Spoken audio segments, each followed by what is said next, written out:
Magandang gabi po sa ating lahat, mga kapatid. Yes, the Lord is faithful. Okay, so supposedly, meron po tayong speaker ngayon na young people. But then, mga ano po sila, mga busy. Tatlo na lang po ang natitirang magbibigay po ng patutuon sa atin dito sa mga young people. Si Sister Jen, na busy po doon sa hospital, DGH, si Sister Tricia, na wala po, dito sa Pilipinas ba o sa Zamboanga, na nasa Zamboanga. And then ang panghuli po si Sister Rona. Si Jeff pa pala, apat pa pala. Si Brother Jeff naman, nasa Manila, nasa BGC, Bonifacio Global City. Doon po siya nagtatrabaho. So, nagsabi na siya na mag-record na lang siya ng kanya pong patutuo. So, maybe sa mga susunod na weeks. Okay, so matatapos po ang mga young people malamang ng hanggang first week or second week ng January. After that, magsisimula na po ang sa mga nanay. Pero aabutin malamang ng young people ang January dahil medyo busy na yung mga natira. Maybe kung nakaredy na si Rona, baka pwede na siya next week. Kung nakaredy na yung patutuan niya. Okay? Kung nakaredy na. Isasalang natin si Sister Rona next week. Okay. At dahil po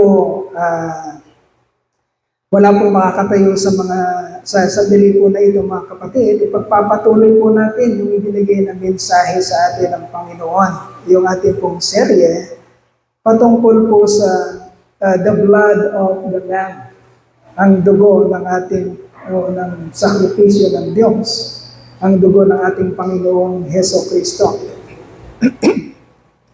Tayo po tumatalakay sa aklat po ng Exodus, chapter 12. Ngayon po ay isang bersikulo lang ating babasahin. Kasi nandito yung kapaliwanagan ng ating pong tatalakayin sa gabi po na ito. Exodus chapter 12 verse 23. Wala po tayong inilagay dyan, mga kapatid. Because this is only a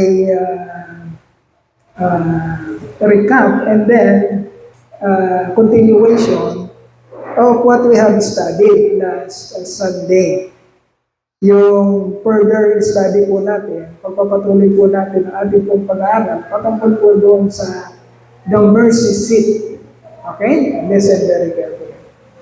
The mercy seat. Okay? Napaka-importante po kasi maunawaan natin yung mga typology o yung mga ginagamit na example ng Lord or typology. Ano ba sa Tagalog yung typology? Pagkakahawig. For example, o pagkakahawig or pictures. Mga pagkakahawig ng mga pagpapakita ng Lord noong Old Testament na magiging makatotohanan pagdating ng New Testament. Yun po yung typology. Unti-unting pinapaliwanag ng ating Diyos kung ano yung gagawin niya sa future sa pamamagitan ng maliliit na example para matuntun natin yung ultimate na trabaho o gagawin ng Lord pagdating ng ating Panginoong Heso Kristo. Okay? At ngayon, magkakaroon tayo ng mas malawak na talakayan patungkol po doon sa ating pong pinag-aralan last Sunday, the mercy seat. Kindly, paki-ano mo nga yung mercy seat, lagay dyan sa ating screen. Or yung Ark of the Covenant. Yung pinaka-picture lang. Yan. Yan, tandaan niyo po yung itsura niya. Napaka-importante po niyang bagay na yan. Yan po yung isa sa napaka-importanteng relic nung Old Testament po. Hindi na po ito natagpuan, mga kapatid. Hindi na siya natagpuan. Marami pong naghahanap dyan, pero hindi na siya natagpuan. Hindi na po natagpuan. Ang nakikita po natin ay mga ano na lang ito, mga copy or mga replica. Yan. Kopya or replica ng kung ano yung dinidescribe ng Holy Scriptures patungkol sa Ark of the Covenant o kaban ng tipan. O, yan po yung kabuuan na yan. Ang tawag po dyan ay kaban ng tipan or Ark of the Covenant. Pero meron pong mga parts yan na makikita natin. Yung pinakakahon, yan po yung kaban. Yung pinakakahon. And then makikita nyo meron dalawang hawakan dyan. Okay? And then meron diyang takip. May takip sa ibabaw. Yung takip sa ibabaw na nakikita nyo, yun yung mercy seat. Kung saan makikita nyo parang nag-worship doon. O yung dalawang magkabilang angel. Okay? Yung nandito sa kanan at nasa kaliwa. Nakatingin sila doon sa mercy seat. Okay? Yun lang yung mercy seat. Nung Sunday, pinag-aralan natin na lahat ng part na yan, except doon sa nasa itaas, lahat yan tubog sa ginto. Tinubog sa ginto. Mga kahoy sa panloob, pero yung kahoy na yun, tinubog sa ginto. Kaya pag tinignan niyo yung Ark of the Covenant, yung replica niya, lahat siya parang ginto. Pero tubog lang yun sa ginto. But, yung mercy seat, or yung luklukan ng awa, or luklukan ng habag, yung mercy seat, yung pinaka-cover niya, yun ay pure gold. May mga dahilan po, may mga ibig sabihin niya. Pure gold yung nasa ibabaw. Samantalang yung mga nasa ilalim, lahat po yun ay tubog lamang sa ginto. Okay, babasahin natin muna yung Exodus chapter 12, verse 23. Ang sabi po dito, when the Lord goes through the land to strike down the Egyptians, He will see the blood on the top and sides of the doorframe and will pass over the doorway, and He will not permit the destroyer to enter your houses and strike you down. Okay, napakaseryoso po niya, mga kapatid. Tandaan natin, ang ating pagbabasa ng Biblia ay kailangan hihingi po tayo ng sinseridad sa Panginoon habang tayo po ay nagbabasa ng mga katotohanan pinaghirapan po ng ating Panginoon. Okay? Hindi po natin pwedeng basahin to na parang nagbabasa lang tayo ng comics o anumang mga books o anumang mga kasulatan na hindi naman kinasihan ng ating Diyos. Hindi po sila equal. Iba po ang Biblia. Ang Biblia po ay naglululan o naglalaman ng mga salita mismo ng Diyos. At meron po itong kapangyarihan sa mga taong binigyan ng Panginoon o ng Diyos ng kakayanang makaunawa. Okay? Kaya makakakita po kayo ng mga taong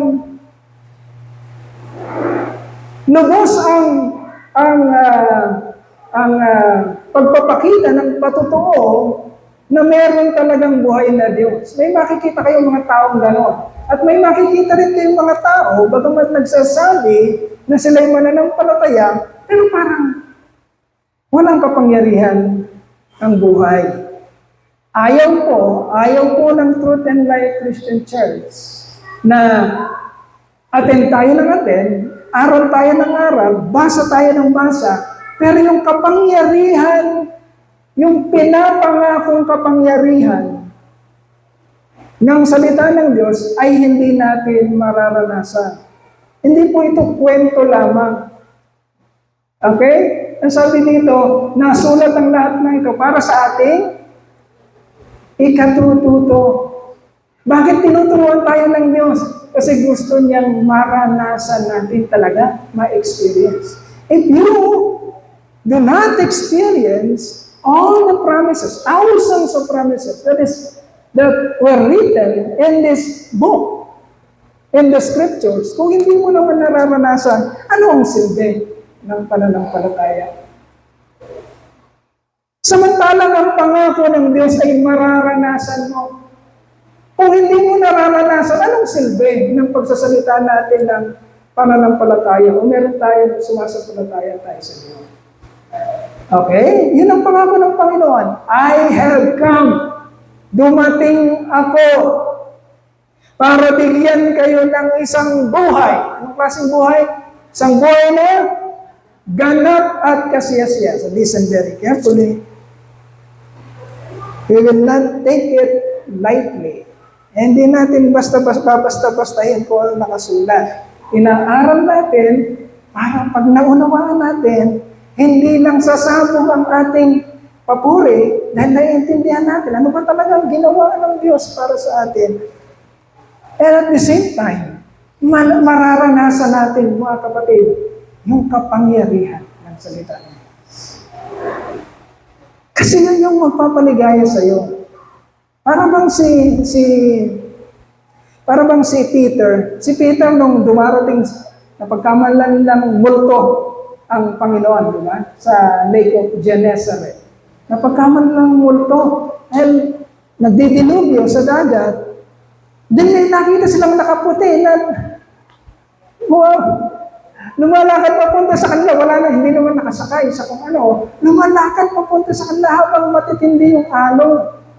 Try to imagine. Habang matitindi yung alon, matindi yung bagyo, tinatalok sila ng hangin at ng alon, may nakita silang lumalapit na parang hindi bothered. Lumalapit lang sa kanila, na parang hindi naman nag-aalala. Kala nilang multo. Pero nung malapit na, sabi ng Panginoon, Ako ito. Kayo mag-alala. Sabi ni Pedro, Panginoon ko, ikaw yan. Hayaan mong makalapit ako sa iyo. And Peter experienced the power, Lord, when Jesus said, okay, gusto mo akong maranasan? Nakikipagsubukan ng ating Panginoon, gusto mo akong maranasan? Yan ang pananampalataya mo. Sige, di ka. And then, nung una punong-puno ng pananampalataya, Peter became water walker. Nakalakad siya. Okay? Pero ito na yung reality. Pumasok ko na yung reality. Parang tayo. Sa una, pag nakabasa ka, parang sigla-sigla mo, Yes, Lord! Laban! Pag nabasa mo, pag nakita mo yung Panginoon, yung kapangyarihan, all the while, parang kaya mo. Ngayon, pagka kinapos ka na naman ng pagkikipag-ugnayan sa Panginoon, ito na naman ang realidad ng buhay, naramdaman mo na naman ang hangin. Ito na naman si Pedro, nung naramdaman ang hangin, nawala na naman ang pananampalataya, unti-unti na naman siyang lumulubog. Pwede natin maranasan ang Panginoon kung maiintindihan natin mabuti at maniniwala tayo ng mabusan. Pero yung paniniwala, mga kapatid, pakinggan niyo mabuti.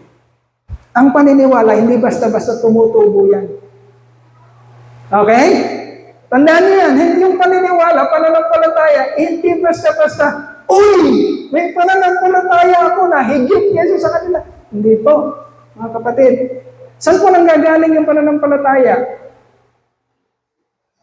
Ano sabi ng scripture?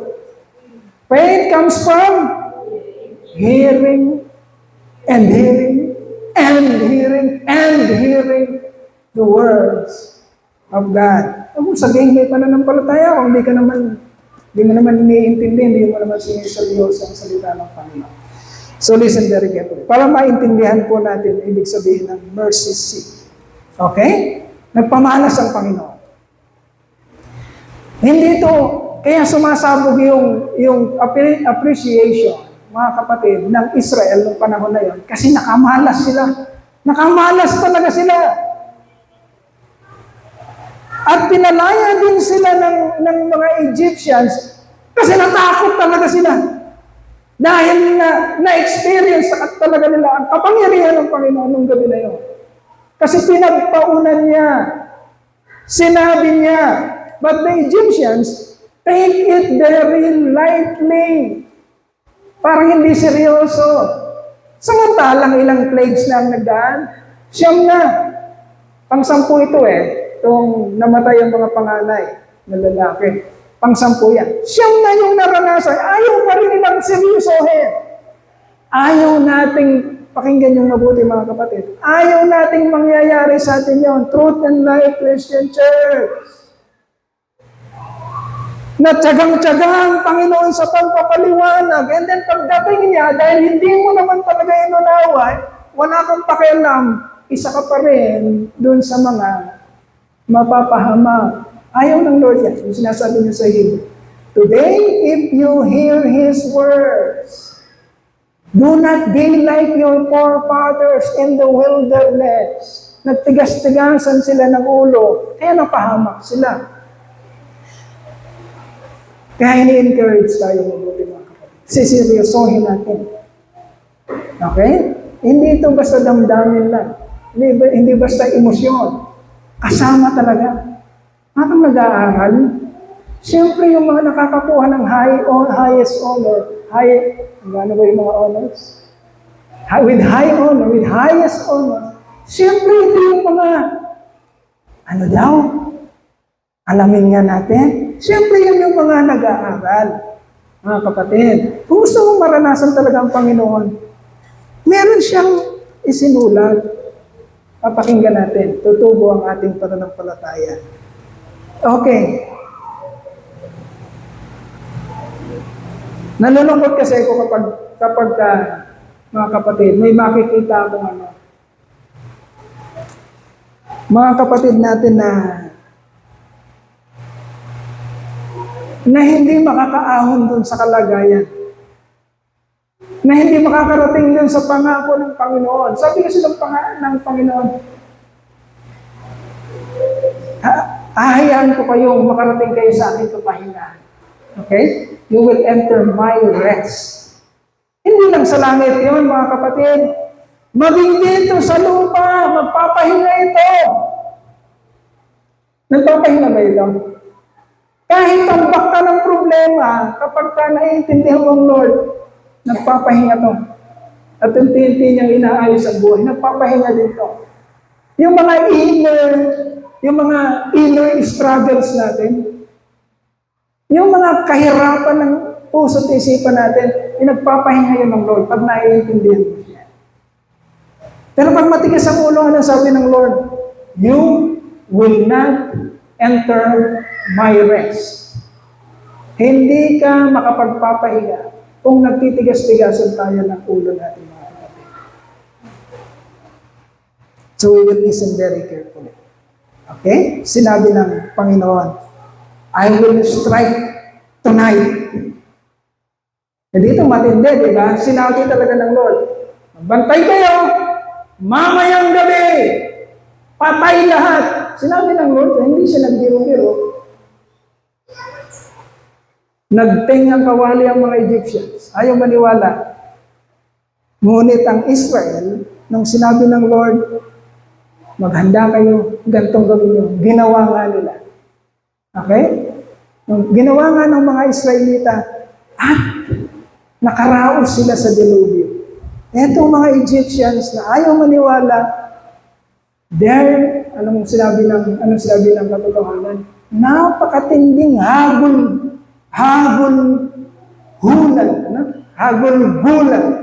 Napakatinding hagulgulan. Imagine niyo. Ang Egypt kasi country, bansa. Okay? Bansa ito, bansa. Imagine niyo, yung Orion, ano lang ang Orion? Ano lang to? Taon lang to. Hindi ito bansa. Maliit na community. Yun ang Orion. Ang Egypt, bansa ito. Tingnan niyo yung magnitude ng hagulgulan. Imagine niyo yung Orion, isang gabi, bawat isang bahay meron, isang yung Orion, Imagine niyo, gaano katindi. Anong nangyayari?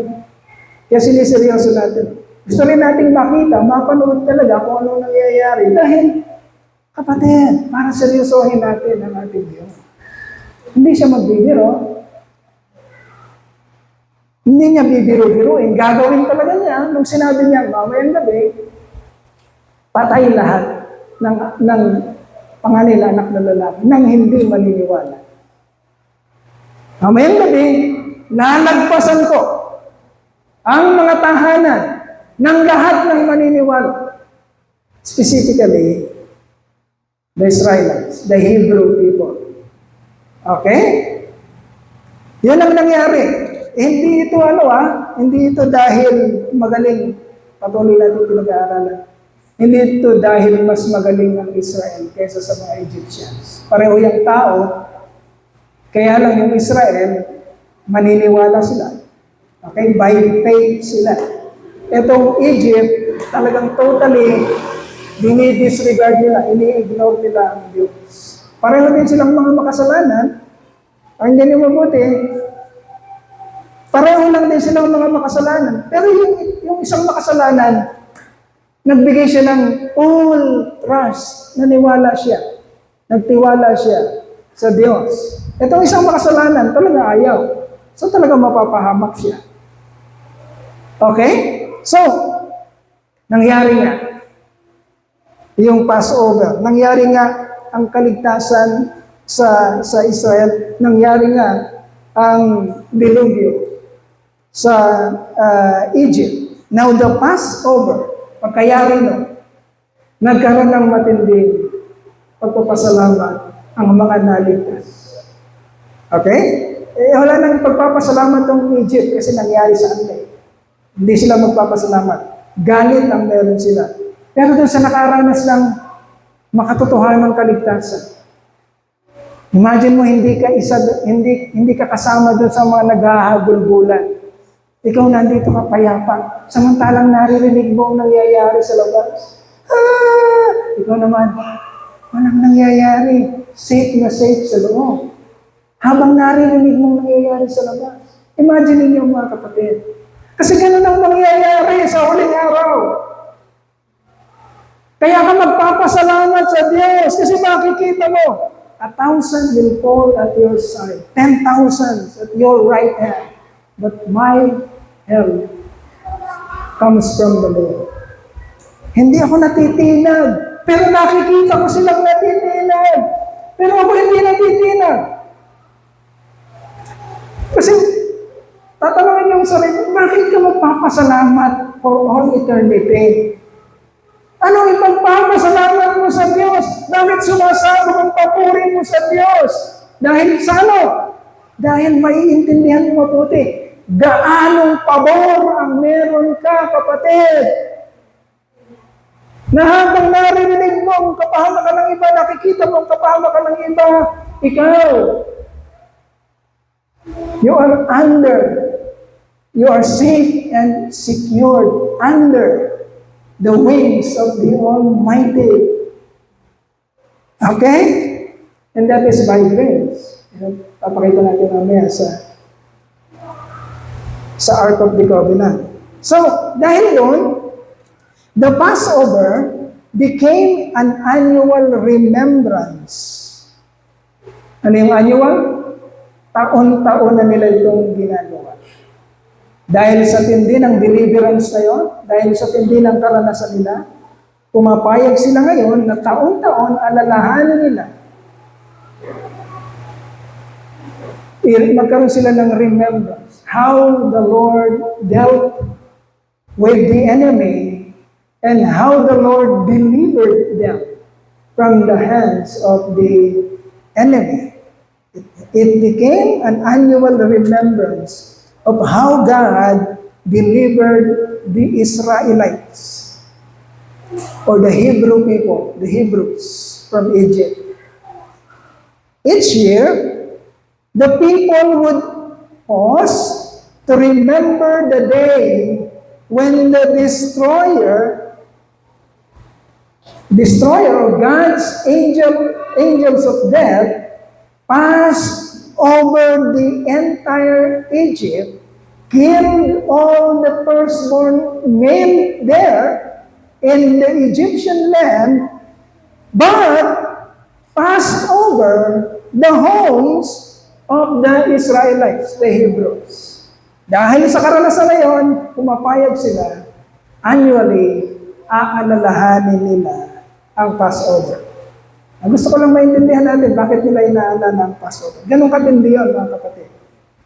Hindi pa tapos ang Lord doon, meron pa tayong pag-aaralan nung papunta sila ng promised land. Tandaan natin mga kapatid, ang Lord, pag nagtrabaho siya, tatapusin niya yung trabaho niya. Hindi siya kagaya natin. Tayo, pwedeng mangangako, pero hindi naman natin gagawin kung ano yung pinangako natin. Tayo yun. Kasama doon si Pastor Doy. Hindi ako magyayabang. Maraming pangako si Pastor Doy na hindi nagagawa. Tao kasi. Okay?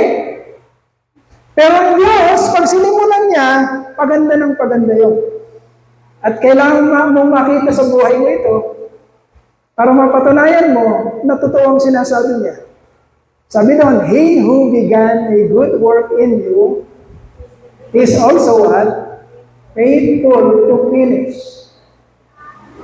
Kung anong sinimulan niya, siya ay matapat, pakinggan mo mabuti, nagagawin niya hanggang sa dulo. Hindi niya inilabas ang Israel sa pagkaalipin. Hindi niya inilabas ang Israel sa matinding kalagayan, sa kahirapan, para nung mailabas na niya, yan nailabas ko na kayo sa kahirapan bahala na kayo. Hindi ganun ang storya. Inilabas ng Diyos ang Israel sa kahirapan, sa pagkaalipin, para Para dalhin sa kanilang, sa pangako, kapahingahan, sa promised land, of which matagal nang piniprepara ng Diyos yung promised land na sa panahon pa lang ni Abraham. Okay? By the way, ang ibig sabihin ng Hebrew, mga kapatid, kasi baka nagkakalito dito kayo, Israelita ba? Hebrew, ano ba? Ibig sabihin ng Hebrew sa Israelita. Ang ibig kasing sabihin ng Hebrew, nanggaling yan sa salitang Eber. Okay? Descendant ito ni Abraham. Okay? Descendant ito ni Abraham. Meron pang mga ibang meaning yan, pero yun yung pinaka-eksaktong, pwede natin masabing, eksaktong meaning ng Hebrew. Galing siya sa salita o sa pangalang Eber. E-B-E-R na descendant ni Abraham. Si Abraham kasi yung pinangakuan ng Diyos ng isang lipi o isang lahi na dadami. Okay? Kaya Hebrews. Kagaling yan kay Abraham. Okay? Ang Diyos, hindi niya nilabas ang Israel para pagkatapos niya nilabas, bahala na sila sa buhay nila. Hindi ganun ang Diyos. Tandaan mo, pag sinimulan ng Diyos ang buhay, Pag nagsimula ang Diyos sa buhay mo, kapatid, okay, makikita mo yung continuity na inaayos ka niya araw-araw. Binabago mo ako araw-araw. Binabago mo ako araw-araw.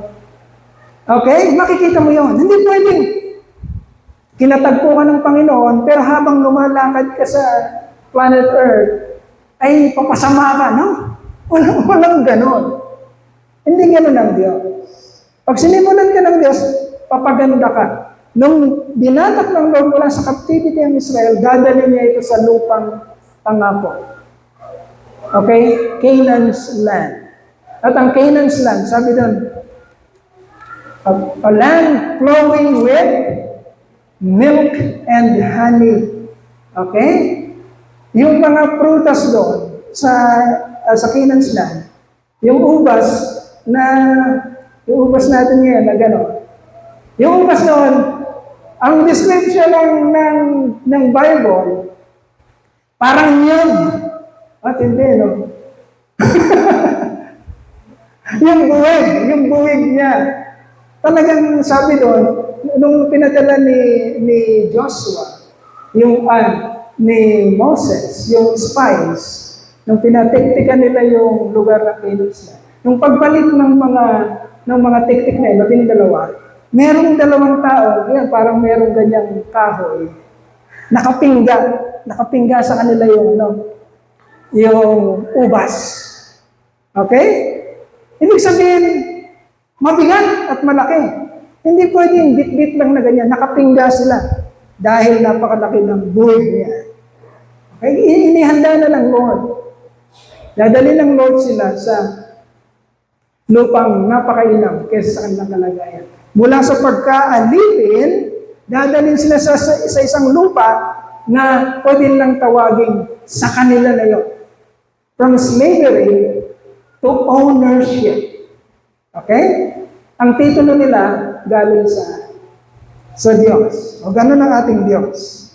Now, they gave thanks to God for saving them, the Israelites. They gave thanks to God for saving them from death and bringing them out of the land of slavery and sin.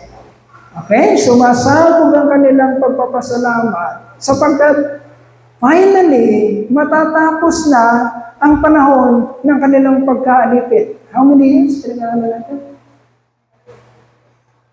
Nung nakaraan sa ating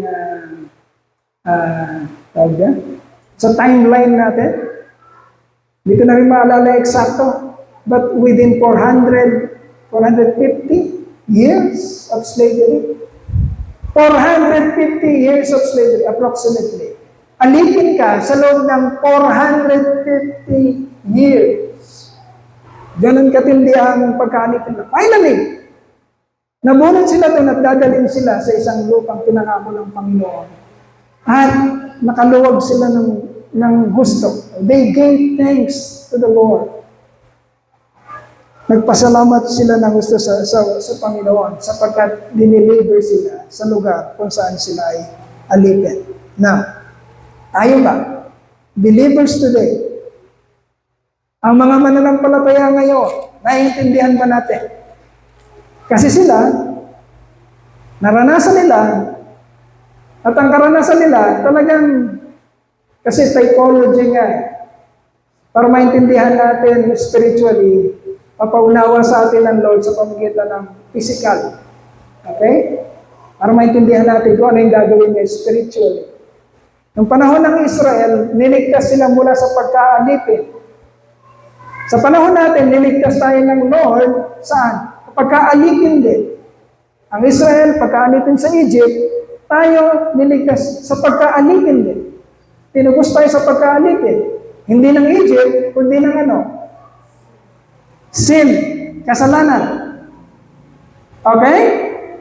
Na kung naiintindihan natin ang ibig sabihin ng kasalanan, listen very carefully.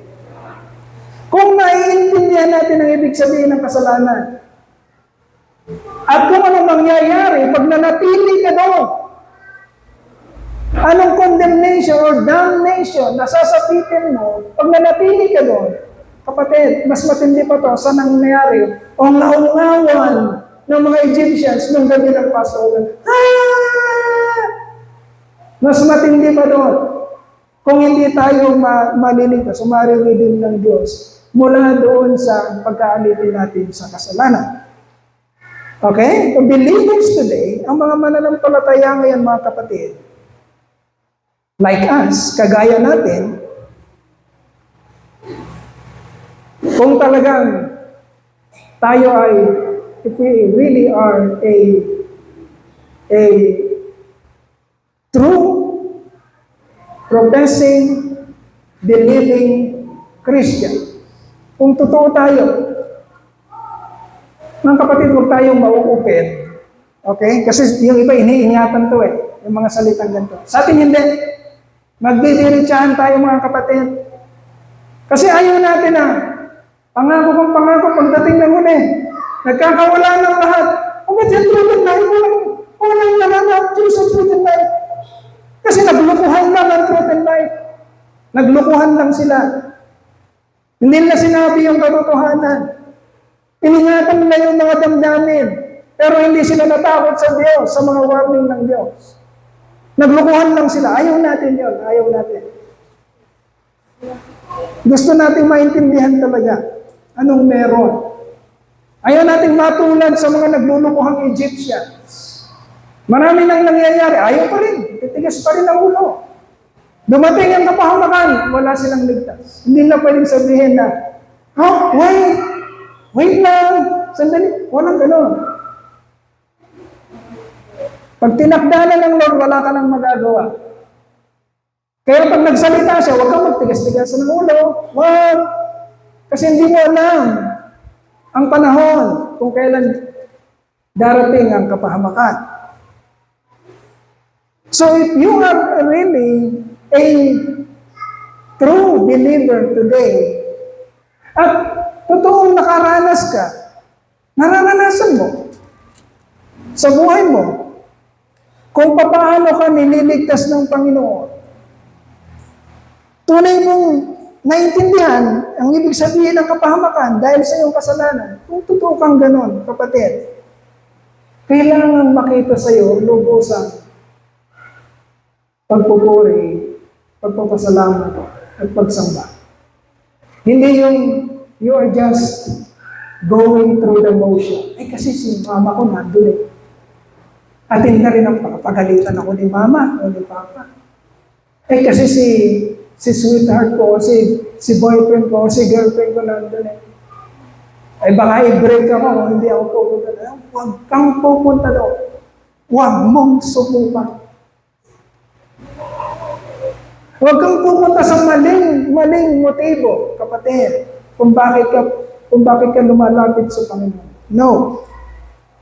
If you are truly a professing, believing Christian, kailangan makikita sa'yo. Hindi ka mahihiya. Kailangan ng Truth and Life Christian Church, makikita sa Kanya talaga. Makatotohanan ng pagsamba na nakakaunawa, na nakakaintindi. Kagaya ng inaawit natin kanina. You deserve the greater glory. Ano sabi ng una? Ano sabi ng unang verse? Ano yung unang verse niyan? Yun yung sa ula daw. Yung nothing in my hand I bring, but the promise of acceptance from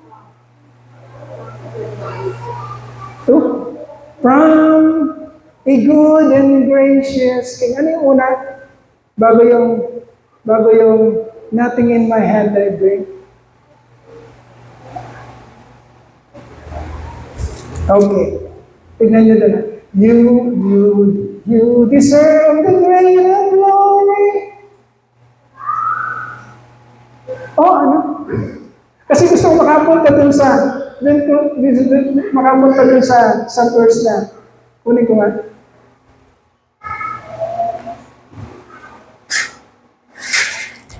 Ayan. Gusto ko maintindihan natin yung kinakanta natin.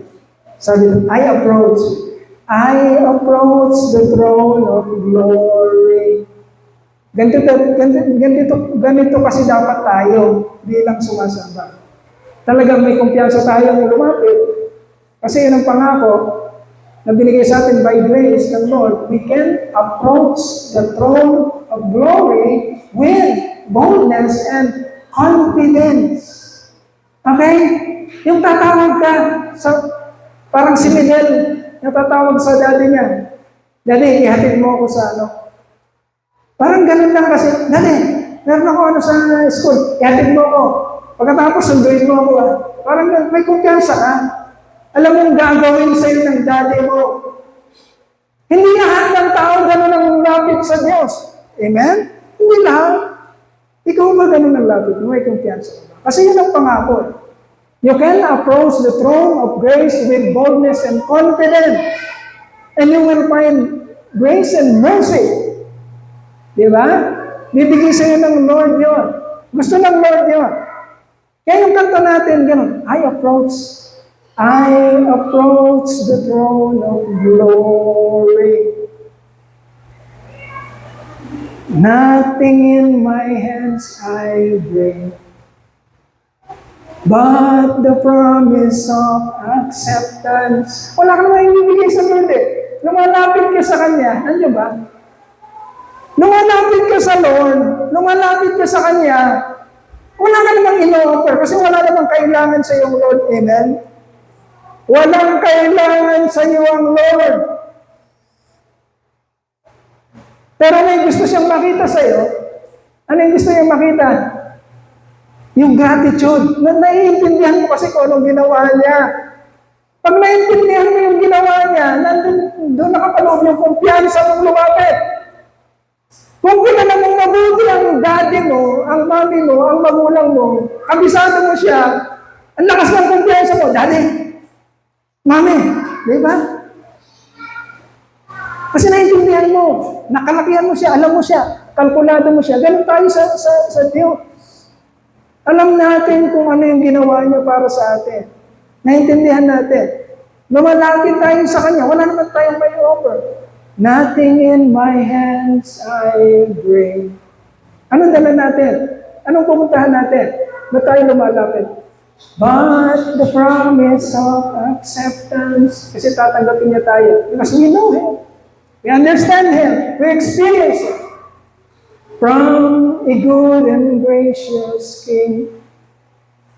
Sasabong ngayon yung pagpupuri mo at pagsamba. Sasabihin mo talaga sa Kanya. Because you understand. That's why you will say, you deserve the greater glory.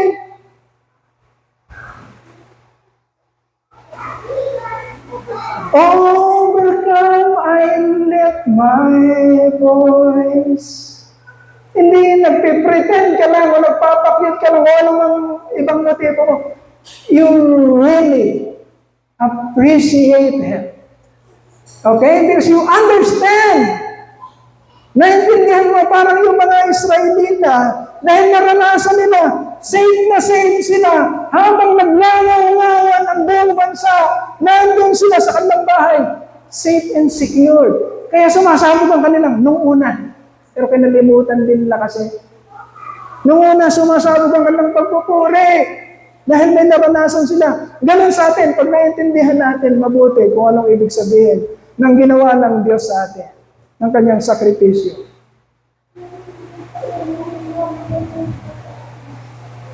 To the King in need of nothing.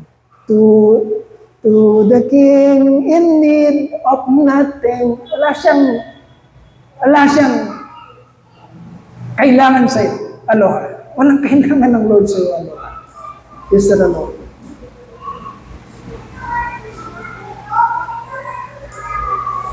Empty-handed I rejoice. Ano ibig sabihin ng empty-handed I rejoice? When you give the glory to God, when you come to praise Him and worship Him, do not expect, mga kapatid, na yung kaluwalhatian, ikaw ang aani. Hindi yun ang motibo pag tumayo tayo dito. Pag nag-preach si Pastor Doy, pag tumayo ang mga singers dito, pag tumugtog ka, hindi mo motibo na, ano kayang tingin nila sa akin? Pogi kaya ako? Maganda kaya ako? Sabi dito, empty-handed, I rejoice. Payag ka na mag-offer sa Lord. At the top of your lungs, sumigaw ka. Praise the Lord at gawin mo ang lahat. Mukhang engot ka man sa tingin ng crowd o ng mga tao. Ginagawa mo yun. Wala ka namang kinukuhang glory. Empty-handed. But your heart, your soul, your mind is rejoicing. Empty-handed. Wala kang sahod dito. Wala ka namang para sa'yo dito. Empty-handed. But you rejoice. Bakit? Kasi tumanggap ka na sa Lord. At napakalaki na ng tinanggap mo sa Kanya. Ano yung tinanggap mo sa Kanya? Redemption. Naiintindihan mo ang redemption. Kagaya ng pagkaunawa ng mga Israelita, nung safe and secured sila sa panahon ng destruction, ng Passover. Naiintindihan nila. Maaring ang iba sa kanila, hindi masyadong lubusang nakakaunawa nung naririnig nila yung wailing, ngaw-ngawa ng tao. Maaring sila din, kahit na nandun sila sa safe, maaring nangangatog din sila. Okay? Kung anong nangyayari sa labas, maaring nangangatog din sila. Natapos ang gabi, walang nangyaring masama sa kanila sa loob. Naiintindihan na yung ganong experience. Kapatid, yun ang gusto ng Lord na maintindihan din natin. Kasi saan mo bubunutin ang pagpupuri? Ang pagpapasalamat, ang pagsamba, saan mo bubunutin yun? Dahil napatapos ko yung mga anak ko? Dahil okay na sila? Doon ko ba bubunutin yun? Lilipas yun! Dahil ba may meron kang property, may magandang bahay ka, may respected ka ng sangkatauhan, na may kapangyarihan ka na sikat, doon mo ba uubutin ang papuri? Lilipas yun. Nakikita natin sa tao, nandun na nga sa ibabaw, wala pang kasiyahan. Kaya na nangyayari ngayon sa politika natin. Git-gita ng git-gita kasi walang kasiyahan. Kaya hindi natin doon matatagpuan ng lahat ng ito. Kaya tayo nagpupuri sa Panginoon. Nagpupuri tayo dahil naiintindihan natin kung ano yung ibinigay na. Okay? Anong binigay sa'yo, kapatid? 2,000 years ago. Redemption. Pinubos ka na. Wala nang umaagaw nun sa'yo. Nasa iyo na yun. When Jesus said, "It is finished." Naganap na, tapos na. Kapatid, by that virtue, you can approach the throne of grace with boldness and confidence. Anak ka niyan. At mararanasan mo kung ano yung pinangako niya. Kung binigyan ka ng kaunawaan ng Lord, binuksan niya ang mga mata mo, binuksan niya ang mga tenga mong spiritual. At hindi ikaw yung sinasabi niya na makinig man ng makinig. Hindi makaunawa. Tumingin man ng tumingin. Hindi makakita.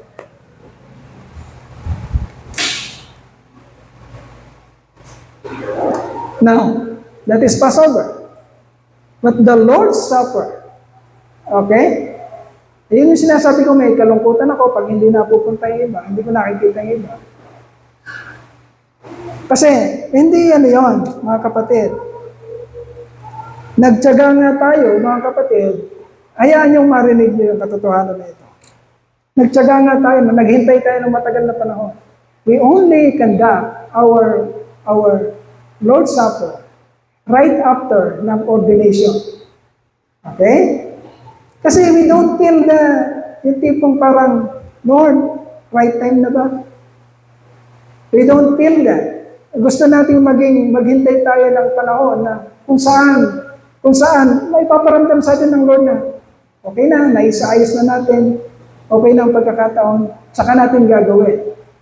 But once ginawa natin ang Lord's Supper, once na nag-conduct na tayo ng Lord's Supper, kapatid, napaka-importante no, huwag kang sasablay doon. Kasi may mga warnings na nakasulat doon at pinapaalala sa atin. Bakit ko sinasabi ang Lord's Supper? Because the Lord's Supper is our Passover. Okay? Yung Israel, sila annually, taon-taon, nire-remember nila, inaalala nila ang Passover, kung paano sila ni-redeem o diniliver sa slavery sa Egypt. Our Lord's Supper is the New Testament Passover. We are remembering the redemption of God. Hinatak tayo, inagaw tayo sa kapahamakan, inagaw tayo sa pagkaalipin, sa kasalanan, at sa bunga ng kasalanan. Kung naiintindihan natin yun, gaganap tayo ng Lord's Supper. Kagaya ng pagganap ng mga Israelita annually sa Passover. Hindi na kinakalimutan. Dahil magagalit ang Diyos, mga kapatid. Di ba? Laging pinapaulit-ulit ng Panginoon sa Old Testament, remember, remember, I have delivered you from the land of slavery. Remember that. Ayaw ng Lord na makakalimutan. Okay? Ganon din sa atin. Even though the sacrifice of Jesus Christ happened 2,000 years ago, but our ordinance, God gave us the ordinance na sa tuwing assemble kayo, magkikita-kita kayo, huwag niyong kalilimutan. Okay? Para ipaalala sa inyo kung ano yung bigat ng pinuhunan ng langit ng Diyos para kayo mahatak sa slavery at sa resulta, that condemnation, the consequence of the slavery to sin. So the Lord's Supper is our dispensation of graces or New Testament's Passover remembrance. Kaya mga kapatid, do not neglect the Lord's Supper. Huwag niyo ilagay dito sa isip niyo. Okay lang? No? Nakakatakot. Huwag niyo ilagay dito. Okay lang. Kahit wala ako sa Lord's Supper. Tapatan tayo mga kapatid. Hindi okay. Hindi okay na wala ka sa Lord's Supper. Because that is the New Testament's remembrance.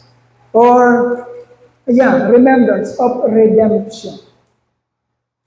From where our new life and our freedom from sin and the consequences of sin, mga kapatid, ay inalis na tayo ng Diyos mo. Okay, we are redeemed. Okay. So, sige. Sa susunod yung iba. So, life application. Life application. Mga kapatid, kung binibigyan tayo ng kaunawaan ng Diyos, yung pagkaintindi, pagkaunawa, sa kung gaano kadakila ang ibinuhos niyang biyaya sa atin o grasya. Tandaan mo kapatid, ang grasya na yon, hindi mo yun pinagtrabahuan. Hindi mo yun pinagpaguran. Wala kang ginawa para doon. That is grace or unmerited favor. Okay? Unmerited favor. Isang pabor, isang kagandahang loob na hindi makikita ang dahilan mula sa atin kung bakit nakanta natin. Okay? Maintindihan natin mabuti. At dahil doon, mga kapatid, kung nung wala kang ginagawa, kung nung wala kang pagkakilala sa Diyos, kung nung hindi mo siya naiintindihan, ay binigyan ka ng ganong klaseng grasya, ganon kadakilang grasya ng Diyos. Pinaunawa niya sa iyo na yun ang tinanggap mo. Kung nung hindi mo alam, nagkaroon ka ng ganong biyaya sa Diyos. Ngayong naiintindihan mo na, ngayong nalalaman mo na, kapatid, at nararanasan mo siya, magkaroon ka ng matinding kumpiyansa. Sapagkat sabi ng Panginoon, daranas tayo ng mga pagsubok sa mundo ito. Daranas ka. At hindi ka makakaiwas doon. In this world, you will have troubles. Okay? Kung mananampalataya ka, sinabi rin kasi ng Lord yun. Hindi lang siya nangako ng maganda, sinabi rin niya na sa mundo ito, sa sanlibutan ito, dahil kontra kayo sa agos ng sanlibutan ito, ito yung agos, at marami yung agos na yan, malakas yung agos na yan, kayo, salungat kayo dyan. Kaya, in this world, you will have troubles. Kasi sabi ng Panginoon, kasi dinanas ko rin yan. Pero, na pagtagumpayan ko yan. Okay? Kaya ang pangako ng Lord, meron niyang trouble sa mundo ito. Pero napagtagumpayan ko na yan. Pinagtagumpayan kong lahat ng iyon para ibigay sa inyo ang resulta. Nagtagumpay ako para ibigay sa inyo ang pinagtagumpayan ko. Okay? Hindi ikaw ang nagtagumpay, ang Diyos.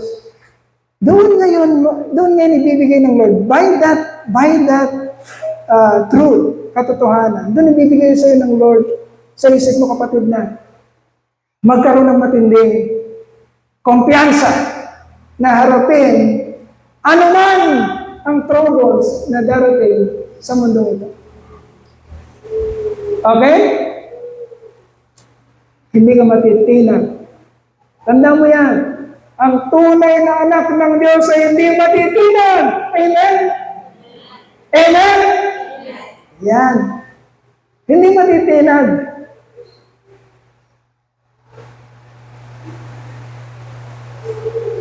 At nararanasan yan ng marami sa atin. Totoo, may troubles, may problema. Pero idinaraos ka ba ng Diyos, kapatid? Hanggang sa marating mo yung kapahingahan, yung ultimate, yung sukdulan ng kapahingahan na pinangako niya sa iyo. But you will experience it little by little while you are still living in this planet Earth. Okay? So the next time struggles and trials come, remember how God has delivered, has rescued you in the past. There are so many in the past. And then, by remembering that, focus. Focus on His promises. Focus on His faithfulness.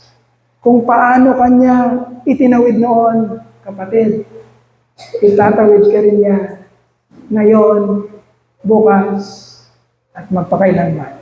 Amen? Just focus upon Him. Remember your Passover. Remember what God has done to our Lord, to the sacrifice of our Lord Jesus Christ. Palakpakan po natin. Hallelujah, hallelujah.